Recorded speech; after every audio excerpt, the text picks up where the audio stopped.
Ladies and gentlemen, it is my privilege to introduce your head table for the 2017 Dwight D. Eisenhower Luncheon.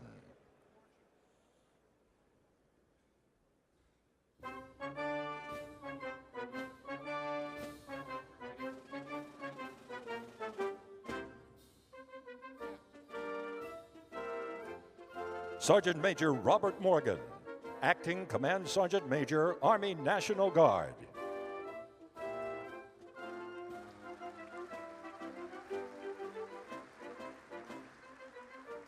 Command Sergeant Major Christopher Kepner, Senior Enlisted Advisor to the Chief of the National Guard Bureau.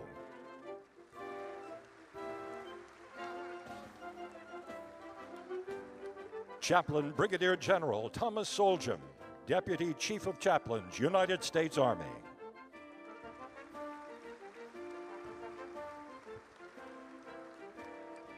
Major General Michael Howard, Commanding General, United States Army Military District of Washington. Lieutenant General Timothy Kadovy, Director, Army National Guard.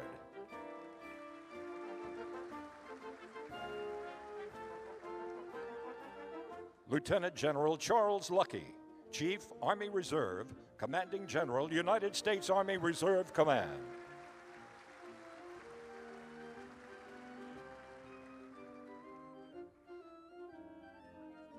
Sergeant Major of the Army, Daniel Daly.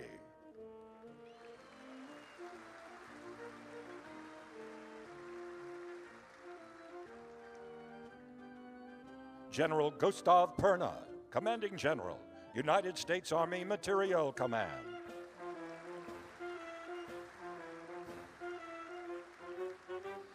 General Robert Brown, Commanding General, United States Army Pacific.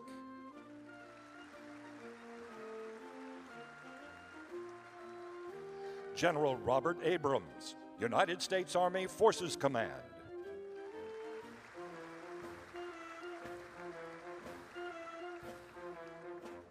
General David Perkins, Commanding General, United States Army Training and Doctrine Command.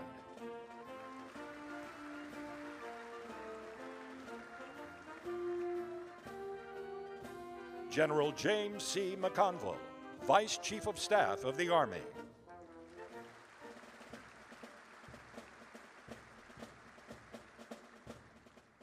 General Joseph Lengyel, Chief of the National Guard Bureau.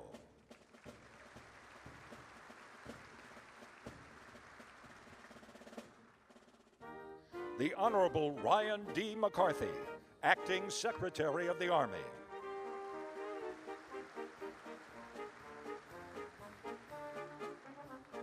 Phoebe Novakovic, Chairman, Association of the United States Army Council of Trustees. General Carter Ham, United States Army Retired, President and Chief Executive Officer, Association of the United States Army.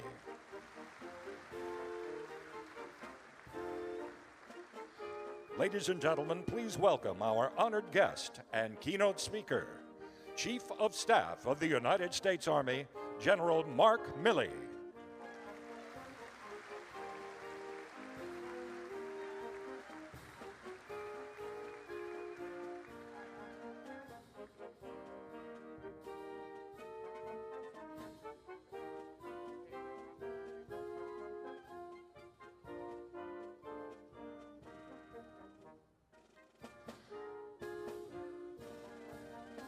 Ladies and gentlemen, the Eisenhower Luncheon, honored guests.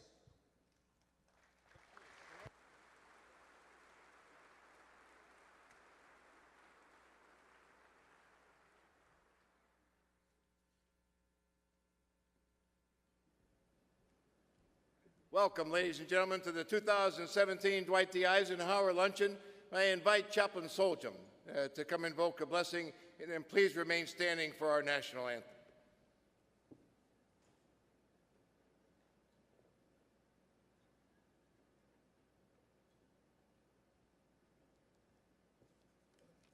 Ladies and gentlemen, please join me in prayer. Almighty God, we come into your presence acknowledging that it is you who has sustained us in both peace and war.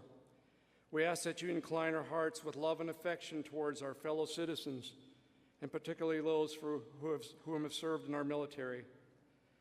Give us, in the words of the infamous statesman and leader Eisenhower, the power to discern clearly right from wrong and allow our words and actions to be governed by you and by the laws of this great land.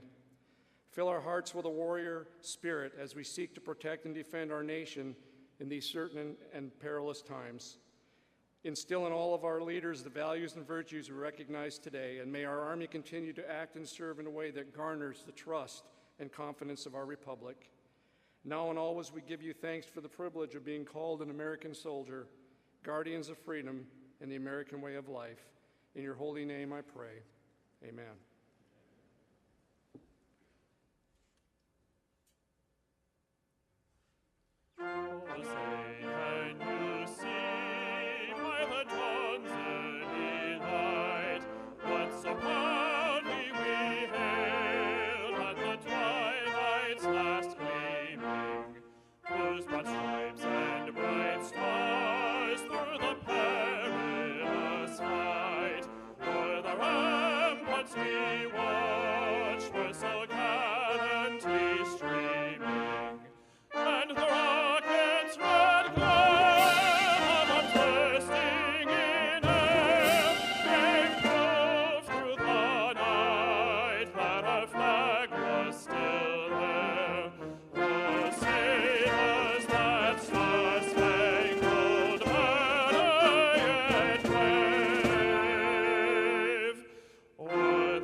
Yeah, I don't know about you, that's my very favorite song in the whole world. Thank you, the Army Band and Chorus. Thank you.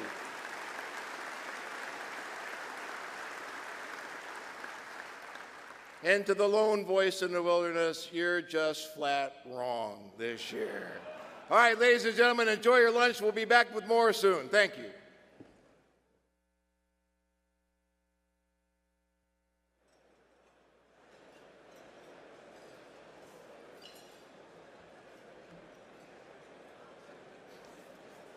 Okay, ladies and gentlemen, again, good afternoon. Good afternoon. Please continue to enjoy a delicious lunch. How about a great round of applause and thanks to this great staff here at the Convention Center. Thanks.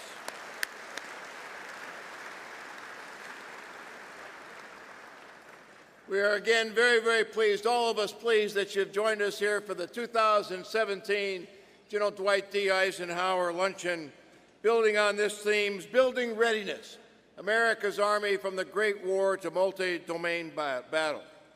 This annual meeting is America's premier land power exhibition and symposium, and it's made that premier status because of you, so thank you all very, very much. Let me welcome a couple of very special guests that have joined us for today's luncheon. First, Medal of Honor recipient, Master Sergeant Leroy Petrie. Sergeant Petrie, where are you? I'm trying to find him. Somebody wave, he's here someplace.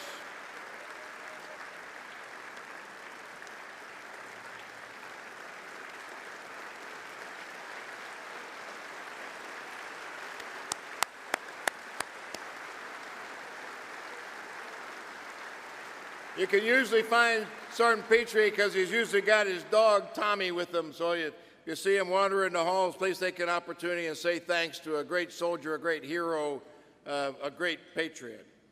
We are also honored today to have several former secretaries of the Army joining us. Secretaries Caldera, McHugh, Fanning, and most recently Secretary Spear. Thank you all very, very much. A round of applause for our great civilian leaders.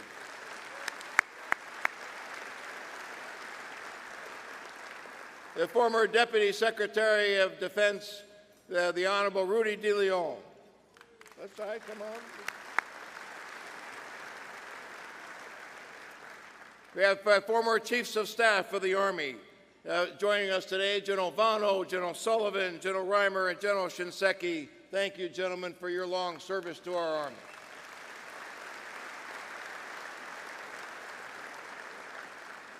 Former Sergeants Major of the Army, Jack Tilley, Ray Chandler, and Ken Preston, thank you all for your great service.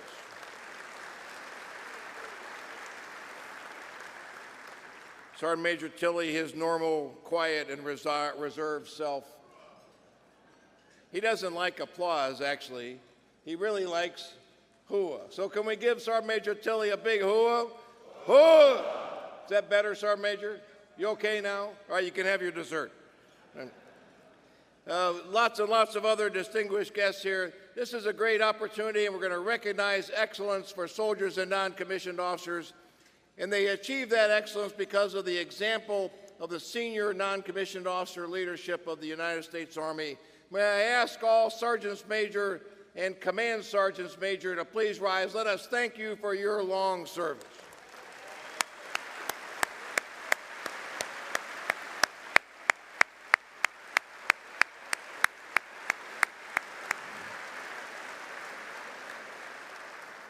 There's a lot of excellence in this room tonight, or this afternoon. Let me ask those soldiers, non-commissioned officers who have been recognized at home station or through various competition as the outstanding non-commissioned officer, outstanding soldier for your various units, organizations, bases, and commands. Please let us thank you for your great accomplishments. All those who have achieved that status, come on, there you go.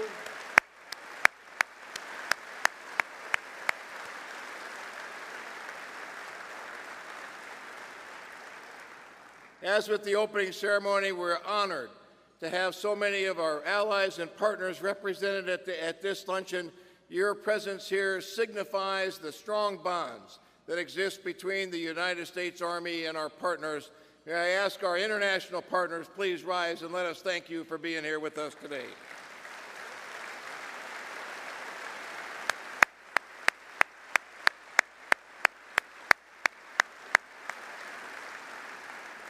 As General Milley reminds us constantly, this is a team effort, and it's an international team effort. We are honored to have you here. This luncheon is traditionally an opportunity for the Secretary of the Army, the Chief of Staff, and the Sergeant Major of the Army to recognize Army-wide excellence. And so may I invite Secretary McCarthy, General Milley, and Sergeant Major of the Army Daly to the stage, please, for the awards presentations.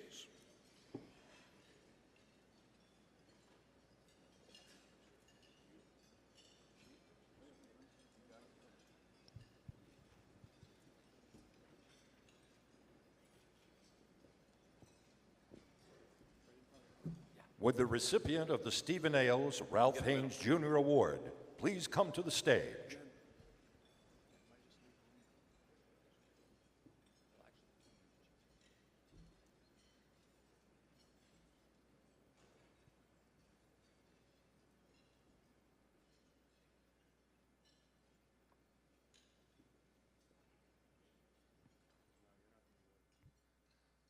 The Stephen Ailes Ralph Haynes Award is presented annually by the Department of the Army to the Outstanding Drill Sergeant of the United States Army. This year, outstanding drill sergeants representing United States Army training centers competed in a headquarters U.S. Army Training and Doctrine Command competition for this coveted award. The 2017 Army Drill Sergeant of the Year is Staff Sergeant Chad Hickey, Fort Leonard Wood, Missouri.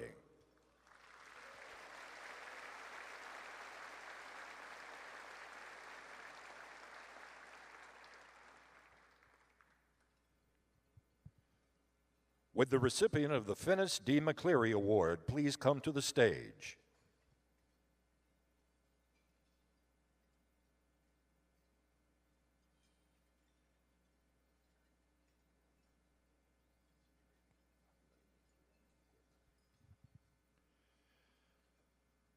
The Finis D. McCleary Award is presented each year to the non-commissioned officer Selected as the very best Advanced Individual Training Platoon Sergeant of the Year. Outstanding Advanced Individual Training Platoon Sergeants representing United States Army Training Centers competed in a headquarters U.S. Army Training and Doctrine Command competition for this coveted award. The 2017 Advanced Individual Training Platoon Sergeant of the Year is Staff Sergeant Brian Ivory, Defense Language Institute, Presidio of Monterey, California.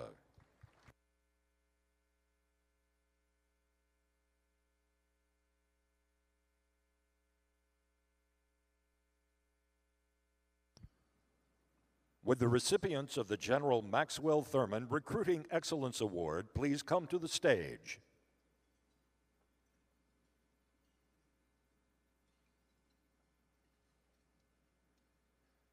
The General Maxwell Thurman Recruiting Excellence Award is given each year to the active duty, Army National Guard, and Army Reserve Recruiters of the Year. During General Thurman's tenure as commander of the U.S. Army Recruiting Command, he significantly improved the quality of Army enlistees and helped create the professional Army of today. And he played a key role in fostering the public's positive perceptions of America's Army and its great soldiers. His influence left a mark on Army recruiting and set high standards for today's Army recruiters. The non-commissioned officers selected as the top Army recruiters for 2017. The United States Army Recruiter of the Year is Staff Sergeant Christopher Gieber, Chicago Recruiting Battalion, Illinois.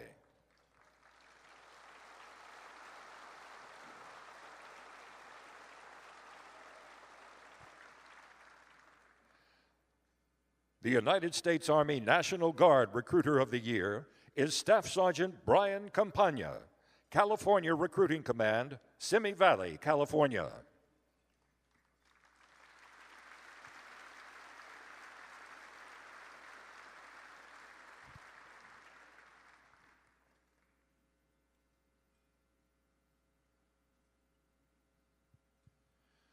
The United States Army Reserve Recruiter of the Year, Sergeant First Class Richard Barkas, Healthcare Recruiting Command, Sacramento, California.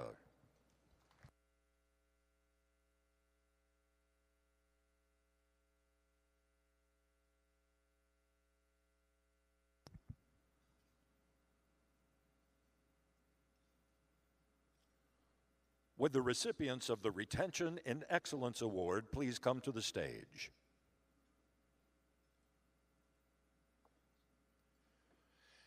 The Excellence in Retention Award is given each year to the active and reserve component Career Counselors of the Year.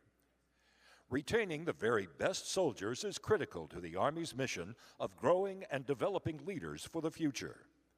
Career counselors support Army commanders by identifying and counseling soldiers and non-commissioned officers of their value to the force and potential to serve in positions of increased responsibility in today's and tomorrow's complex world. The non-commissioned officers selected as the top Army career counselors for 2017. The Active Army Career Counselor of the Year is Sergeant First Class Gwen Van Etten, United States Army Special Operations Command, Fort Bragg, North Carolina.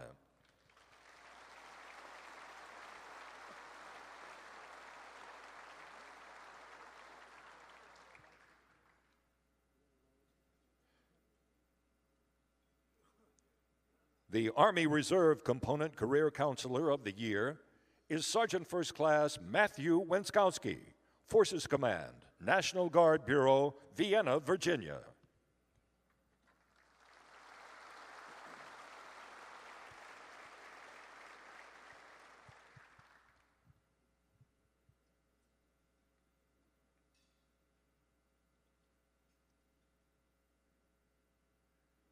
The United States Army Reserve Career Counselor of the Year is Sergeant First Class Robert Jones, 7th Battalion, Army Reserve Careers Division, Seattle, Washington.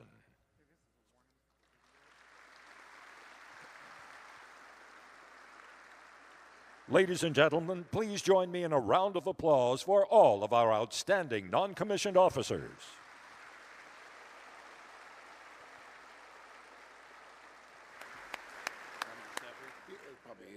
Now, ladies and gentlemen, please direct your attention to the screens for a short video highlighting soldiers across our Army.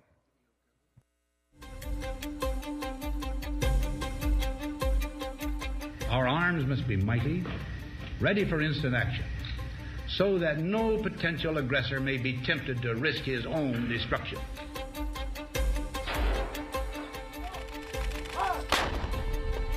In the 100 years since World War I, your Army has been the world's most powerful, effective, and ready-to-fight land force, and the American soldier has stood as our nation's most visible and enduring symbol of strength in an era of persistent and ever-evolving conflict. Each and every one wearing the uniform today of an American soldier is carrying on the legacy of the soldiers who came before you. You truly are helping make the world a safer place today.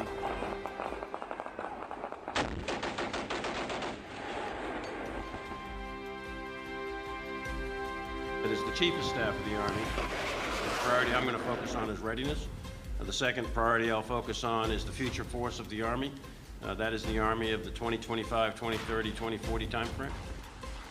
To meet today's challenges, while looking ahead to those in the future, your Army must be manned, trained, equipped, and ready to provide our nation a full range of options for the defense of our national security interests at home and around the world. And we must always put in the forefront our #1 asset, the American soldier. You are our hero, but you are all our heroes. Thanks for your heroism. Thanks for your humanity. Thanks for who you are. You represent all that is good in the American soldier and our way of life.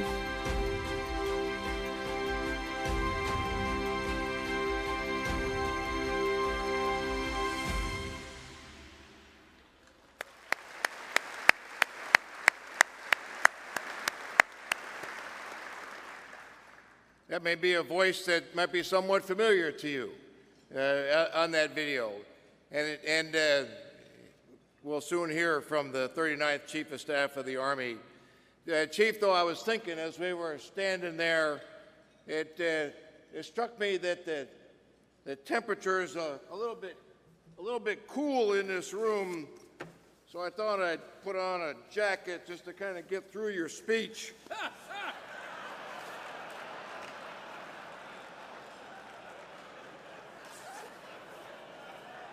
What do you think? Hey, all I can say is we're still in it and he's not.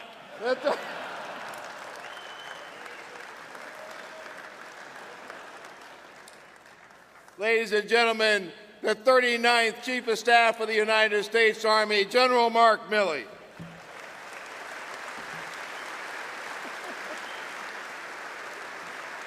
Nice. I'll keep that. I'm going to keep that hat. I have something I want to do with that later. So Carter Ham is in fact retired. Hey, look at, my wife said last year's speech was an hour and 18 minutes long. And she said, whatever I do, don't tell any jokes up front, so I will not talk about the Red Sox, and I don't expect any jokes about the Red Sox. We're done. It's over, Secretary McHugh. I don't want to hear about it. And I don't want to hear from anybody from New York or Chicago in this crowd, but go Cubs. Hey, look at, thank you, General Ham, and thanks for that great introduction with the Cleveland Indians. I really appreciate that. But I really do, and everyone here does, appreciate your leadership for AUSA and all the tireless work that you and the team do in support of our Army, and actually to put on this event, which is quite large and quite complex. So how about let's give it up for General Ham and AUSA.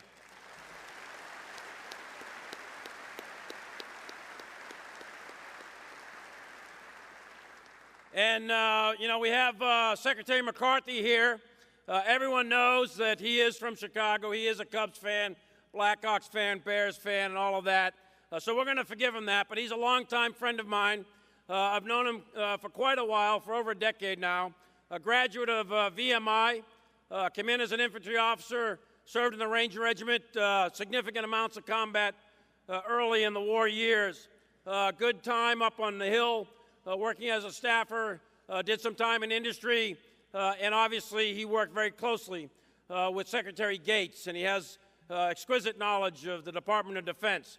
We are very, very blessed and lucky to have him today as our acting Secretary of the Army, and in my view, he's the right man at the right time in the right place.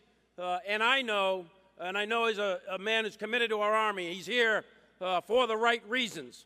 He is my 6th Secretary in 24 months, but I also know this one's here for the long haul. So Secretary McCarthy, thanks. Thanks for your service, and thanks for coming back and answering the call to the colors.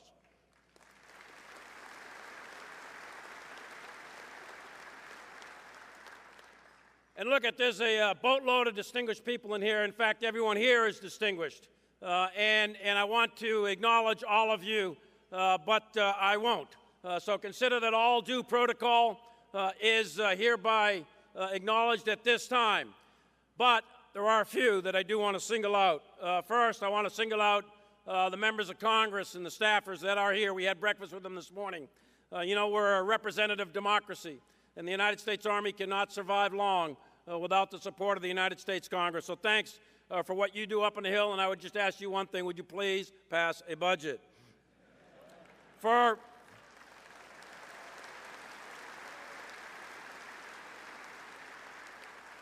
You know, as you heard Carter Ham say, there's several former secretaries of the Army here, many former chiefs of staff, former sergeant majors of the Army, and a room full of veterans. I just want you to know that today's Army appreciates your leadership over many, many years, and that we will continue in the footsteps that you put before us, and we know full well that we stand on the shoulders of your accomplishments, and we promise and commit to you that we will not let you down.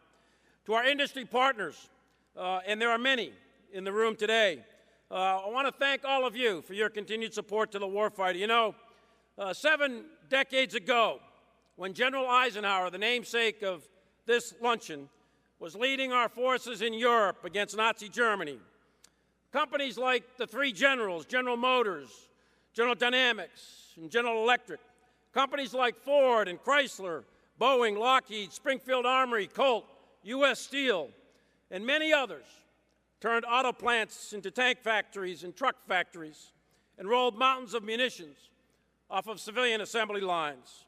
We built a ship a day and turned out 300,000 aircraft and 62,000 tanks in little less than 4 years. In a very short time, we transformed America's Army from a hollow shell of only 200,000 soldiers in the 1930s to an 8 million soldier, fully equipped, 91 division global force that defeated multiple enemies in 9 theaters of war simultaneously. American industry became the arsenal of democracy, freedom's forge for not only the United States, but it also provided 2/3 of all equipment used by our allies. Industry is routinely criticized by many, including General Eisenhower in his own day, and myself today, but we all recognize that we could not be the most powerful military in the world without the support of the American worker. Armies do not go to war, nations go to war, and the Army, Navy, Air Force, and Marines are built upon the foundation of a great economy and a powerful industrial base. So thank you for being here today, and thank you also for your great support over so many years. To the Joint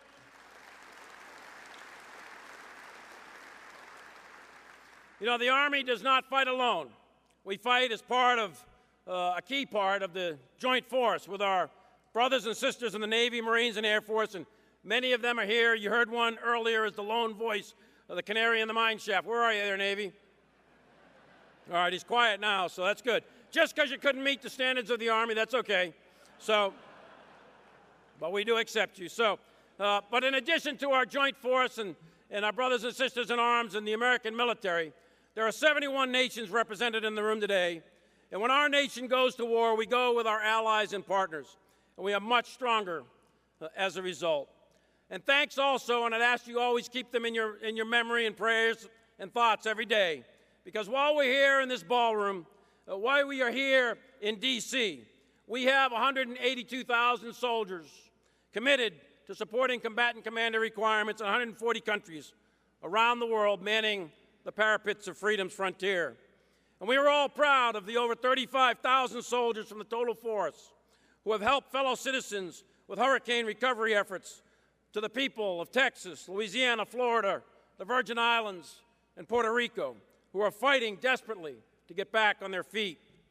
And we should all reflect on the tremendous effort of the police, the EMTs, the doctors, the nurses, and the common citizens who responded not only to the natural disasters of hurricanes, but to the senseless mass murder in Las Vegas last week. Our people, the American people, pulled together in difficult times, and our first responders are the first line of defense in all of our communities. They all deserve our total respect and support.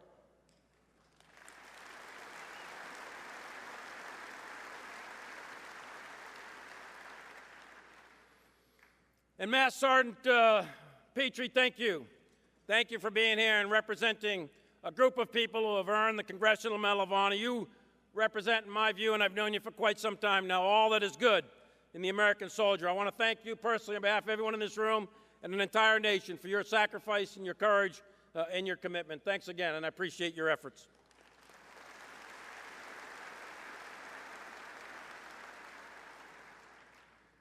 You know, on 7 October 2001, United States military forces entered the country of Afghanistan. And since then, we have been at war against terrorists around the world. That fight is not over, as we were reminded this past week when we lost 7 soldiers, 5 in combat and 2 in training for combat.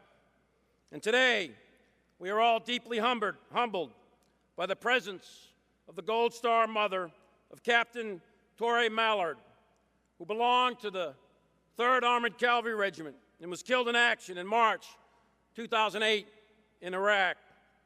To you and all the Gold Star families that you represent, we, in uniform today, we vow to never forget and to always honor the sacrifice made by your guardians of freedom. Thank you so much for being here today.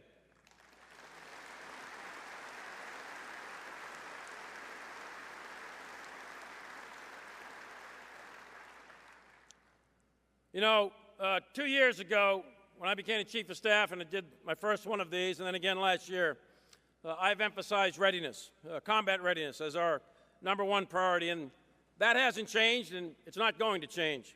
Over the last 12 months, the need for readiness, in my view, has only become more apparent and more urgent. Last year, I talked about the changing character of war and the future battlefield environment. That description of our future combat environment remains valid today, and it actually may be accelerating. This afternoon, I'll give you an update on what we've done to be more lethal and more ready, and on our modernization priorities to ensure that we achieve the readiness of the future. But first, let's review why readiness is #1. Why is it that we must be ready? Well, you don't have to have access to top-secret intelligence. All you have to do is pick up the newspaper or watch the news. As we've been saying for some time now, the global order of the last 7 decades since the end of World War II is under increasing stress, and the world is becoming more complex, more unstable, and more dangerous as our nation faces many security challenges around the globe. These challenges have been a long time in coming and are likely to get more difficult before they get better. In Europe, the adversary we face has increased its capabilities through modernization efforts and demonstrated their aggressive actions over the last decade. We can avoid open conflict in Europe only if we remain and maintain a robust, combat-capable deterrent posture to prevent any further aggression. In Asia, we clearly see a rising power that is rapidly modernizing their military in pursuit of their national aspiration to become the dominant regional power and the global co-equal of the United States. In both regions, both Asia and Europe, our adversaries have been studying our strengths and our vulnerabilities and are developing capabilities to exploit those vulnerabilities. They've steadily eroded our competitive advantage and are rapidly closing the capability gap that we have long enjoyed. Both are clearly challenging us in the gray zones of competition, just below the level of war. The Chairman of the Joint Chiefs of Staff, General Dunford, has characterized one as the most significant threat in terms of overall capability, and the other as likely to become the greatest threat to the United States within a decade. If we are to maintain our security as a nation, we must reverse these trends in the coming years, or we will be witness. In fact, we will usher in, we will be enablers to a much different and more insecure world for the American people.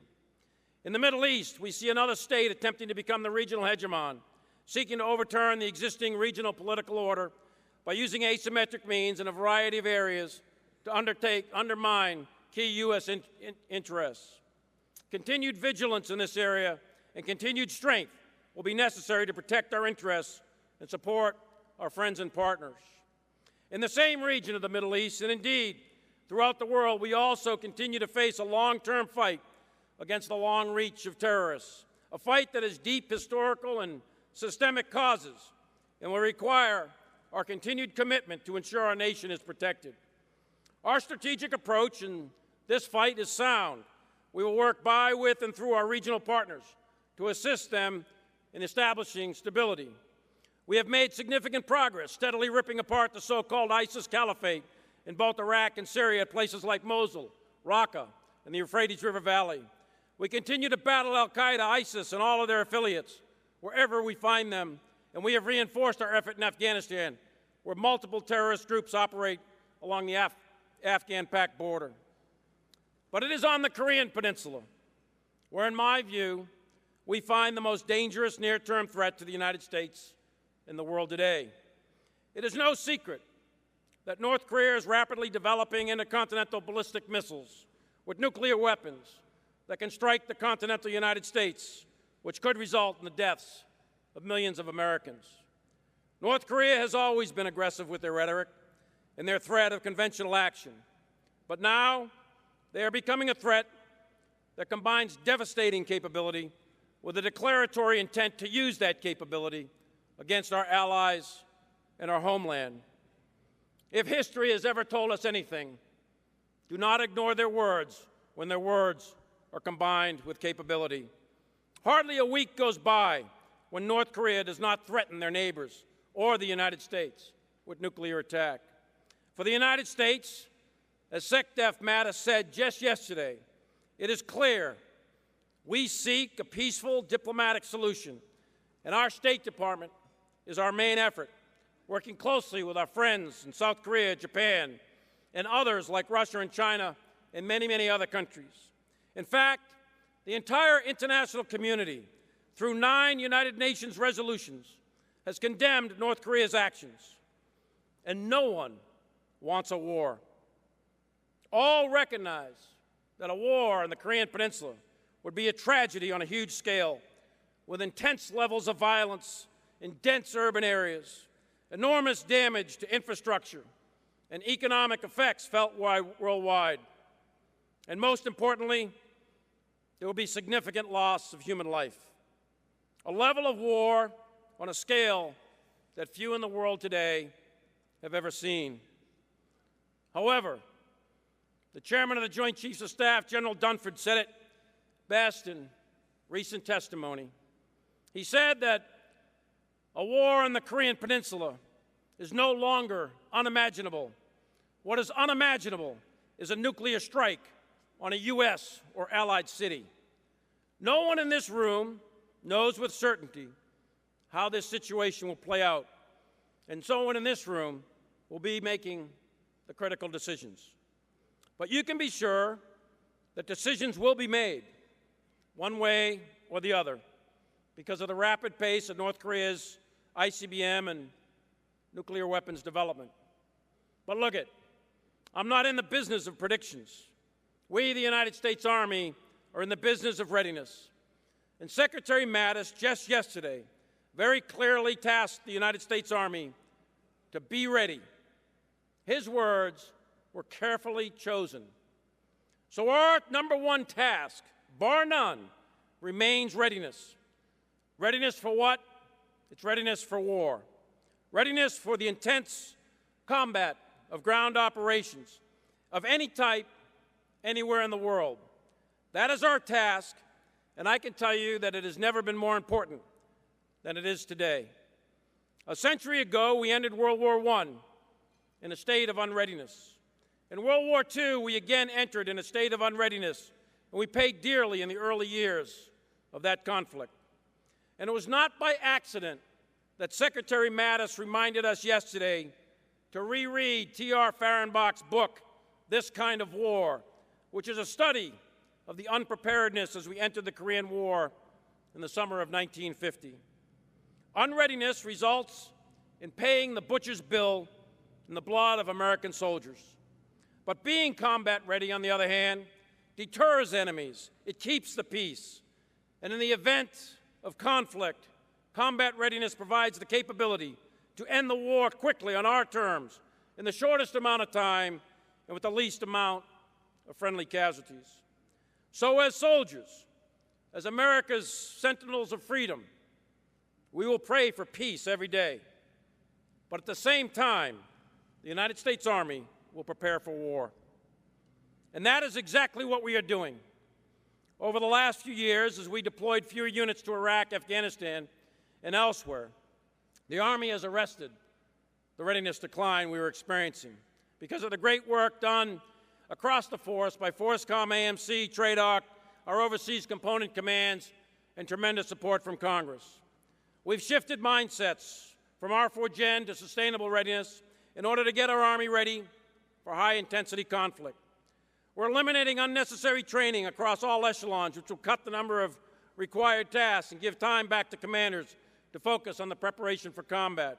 We have increased the quality and quantity of our combat training center rotations for the total Army. We've grown the total Army in just last year by 28,000 to strengthen our formations. AMC and its great logisticians across the force have increased our sustainment readiness by getting our pre-positioned stocks of munitions and equipment around the globe ready to support the fight. We're divesting material we don't need to focus limited resources on what we do need. We're increasing the flow of repair parts to get to our vehicle fleets and bring them up to full combat readiness. We're also making some force structure changes to increase readiness. You've heard from Secretary Mattis that the Department of Defense will pursue our national security objectives by strengthening alliances and attracting new partners. We will work by, with, and through allied and partnered forces on a variety of missions. So our Army is establishing 6 Security Force Assistance Brigades, or SFABs as they're called, which will increase the readiness of our conventional brigades by relieving them of the advisory duties that happen so often, provide the basis to rapidly expand the Army if needed, and most importantly, they'll provide highly trained, hand-picked group of advisors for that critical mission of training foreign forces in conventional light infantry operations.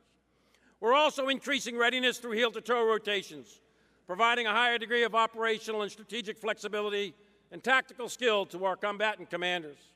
We've done all of these things to increase readiness, to increase the lethality of our force today. And we are more prepared today and better Army for our efforts. But we are not there yet. And we must continue to lean into the readiness with a laser-focused sense of urgency like we've never had before. But for commanders, all of the commanders out there in the force, do not wait. Do not wait on orders and printed new regulations and new manuals. Do not wait on force structure changes. You and you alone are responsible for the readiness of your unit. You know what to do. Your mission is to focus solely on what is essential for increasing the lethality of your unit for the unforgiving crucible of ground combat. Put simply, I want you to get ready for what might come and do not do any tasks that do not directly contribute to increasing the combat readiness of your unit. You know, over time, our competitive advantage has eroded. Our overmatch is being challenged in all domains. And our current system, institutional organization, our processes are no longer adequate to the task of modernization for an Army of the future. So while commanders will prepare our force for today, we, the institution, must prepare our force for tomorrow. And we are at an inflection point in history as we must reform how we modernize our Army, the roles, responsibilities, structures, organizations. We have to address future readiness all across the board. And our institution that deals with modernization was fundamentally created 4 decades ago. Secretary McCarthy announced yesterday and again this morning, and will discuss in some detail tomorrow, a series of fundamental changes that we will embrace, we in uniform will embrace totally, and we will implement quickly in order to prepare for the future. He has approved the concept of a new modernization or futures command to consolidate the processes that inform and deliver Army capabilities and put them all under one roof. This is a significant change that will unfold over the next year, and we will move quickly because time is not on our side. The new command will be formed from existing structure and will combine elements of Army futures, concept developments, requirements, and acquisition to ensure we remain the preeminent ground fighting force well into the future. Faster results will be obtained through significant streamlining of processes as we shift to a SOCOM-like model of buy, try, decide, and acquire, rather than the current industrial age linear model that takes years to establish requirements, decades to test, and it takes a long, long time to go from idea to delivery. Our Army's task in combat is to win, and we win by being on the offense, with the defense only a temporary condition to set conditions in order to resume the offense. So each acquisition will be oriented to offensive combined arms maneuver in a dynamic, highly threatening, dense urban combat environment against a very capable enemy. And we win as part of a joint and combined force with our coalition partners. So interoperability will be a key component of everything we will procure. And we win on the offense with our joint and coalition partners by mastering the basic fundamentals of land warfare, of shoot, move, communicate, protect, and sustain. The American way of war seizes and retains the initiative by massing fires, massing precision fires in all domains. The American way of war moves rapidly to gain positions of tactical, operational, and strategic advantage. We maintain situational awareness of the enemy and ourselves with robust command and control and communication systems that are effective on the move in highly complex operations. We maintain momentum by ensuring our own survivability with protected formations from enemy direct and indirect fires, air and missile strikes, cyber and electronic attack. And all of that is sustained by responsive world-class logistics, fought by the world's toughest soldiers and led by the most adaptive, aggressive, and independent battlefield leaders any Army has ever produced. These fundamentals of the American way of war, they underpin everything we do. They underpin our readiness today, and they underpin our increasing lethality and readiness of the force for tomorrow. So moving forward, we will focus our modernization priorities on 6 systems tied to winning and fighting the American way of war based on the mastery of the fundamentals. First, we're investing heavily in long-range precision fires. Land power without overwhelming fires from artillery and joint systems will never succeed in high-intensity ground combat. So we are going to rapidly modernize Army rocket and tube artillery. But this will not be the artillery of yesteryear. This will be an artillery with the capability to strike with land-based precision fires at very extended ranges that our enemies will never expect, well beyond what we have now. Second and third, we will move both by ground and air, and we will increase our capability to move and engage in close combat with the next generation family of combat vehicles and our future vertical lift.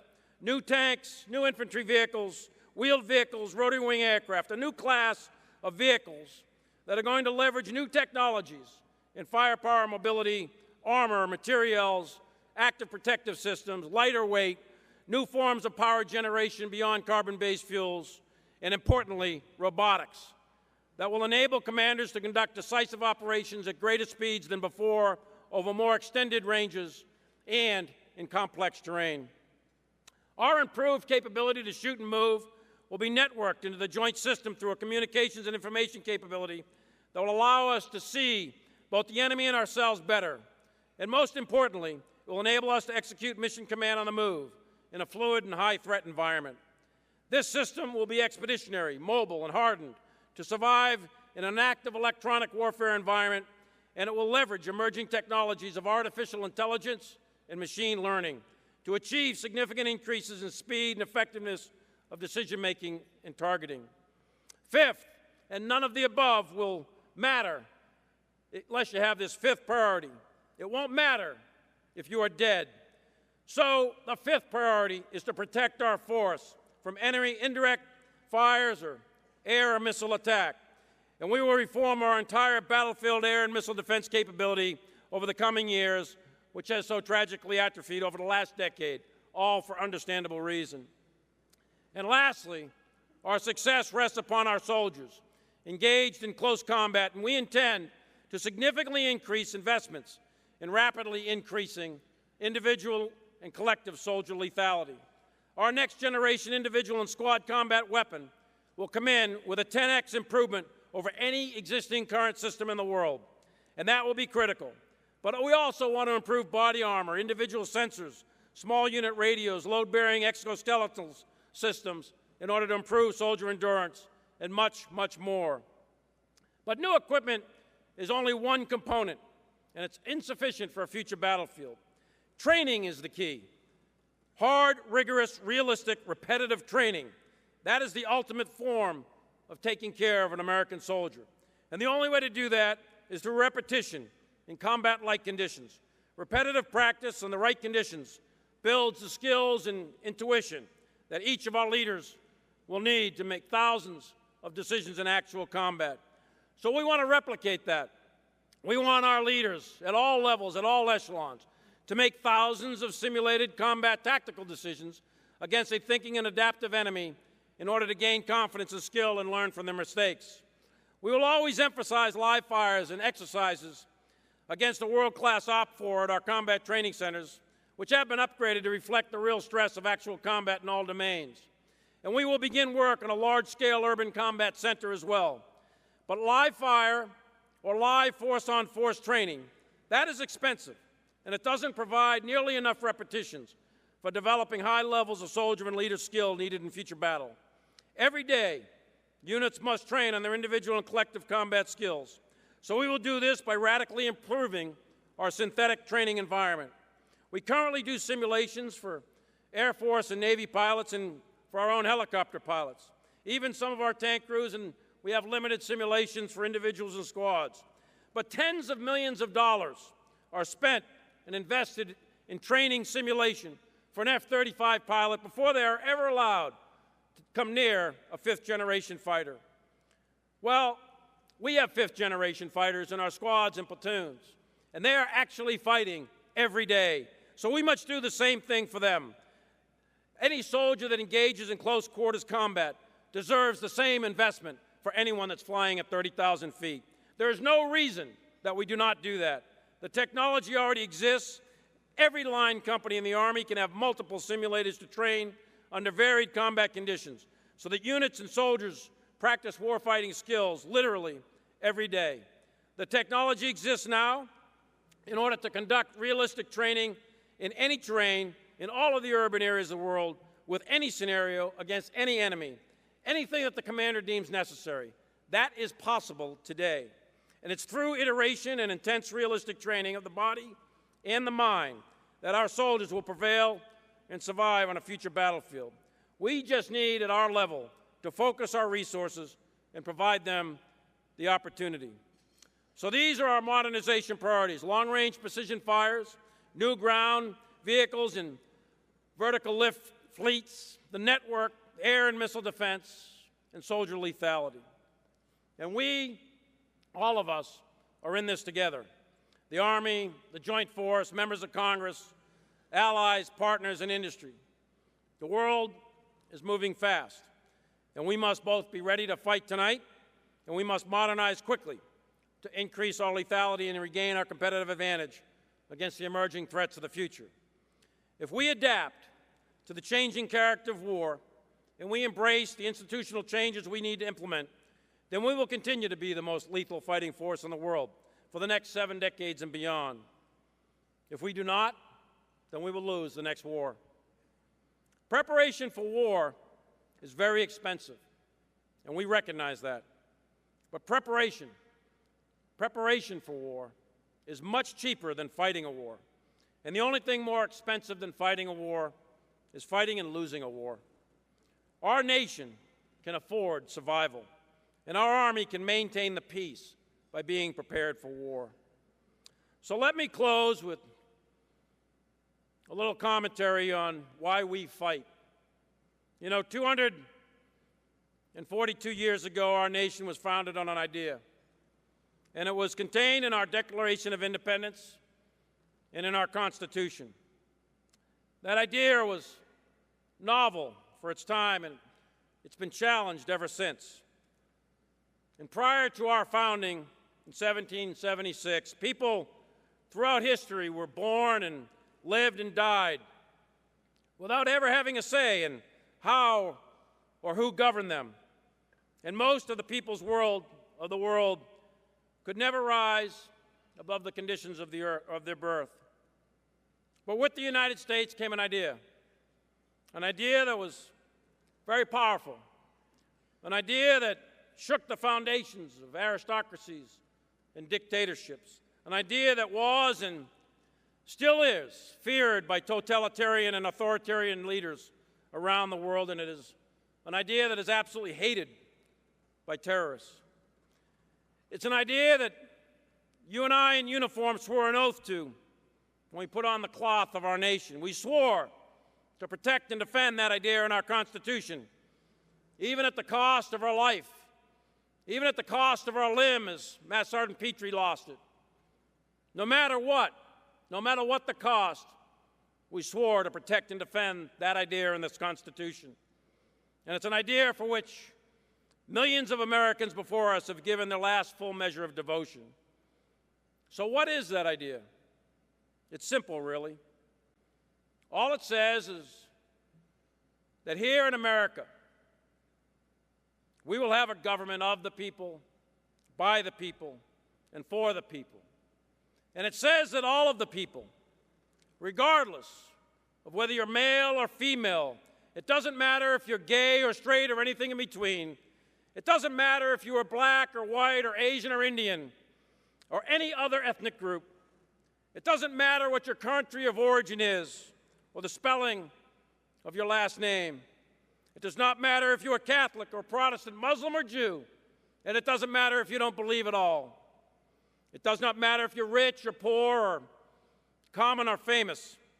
In this country, in these United States, under those colors of red, white, and blue, in this country, all Americans are created free and equal, and we will rise or fall based on our merit, and we'll be judged by the content of our character, not the color of our skin.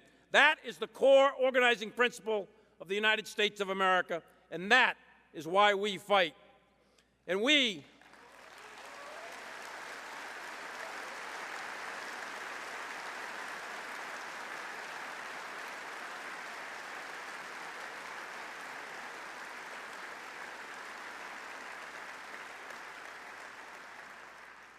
but we can never get comfortable with it. We all need to remember that we as Americans, we only have a lease on liberty. We do not have a deed to it. So each generation has to be prepared to fight in order to preserve that idea and pass it on to the next generation.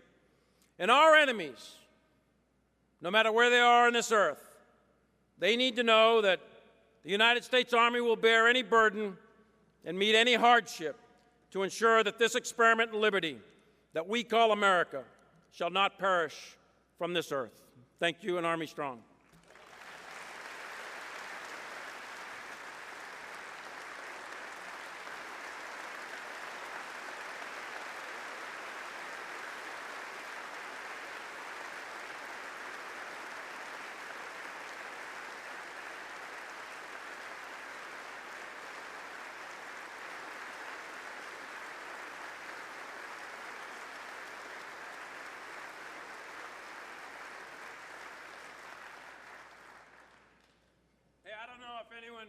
I don't know if anyone told you, but Carter gave me a gift. Adios.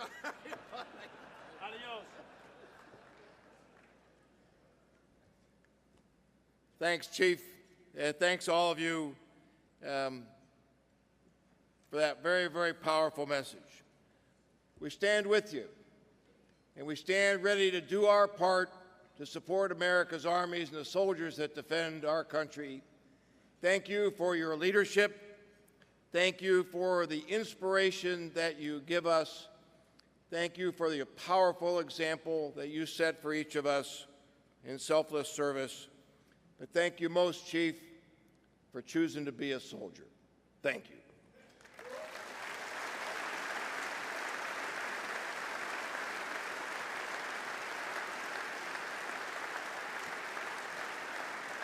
Ladies and gentlemen, this concludes the 2017 Dwight D. Eisenhower Luncheon. We'll see you back here at 7:30 this evening for a free concert. Enjoy the rest of the afternoon.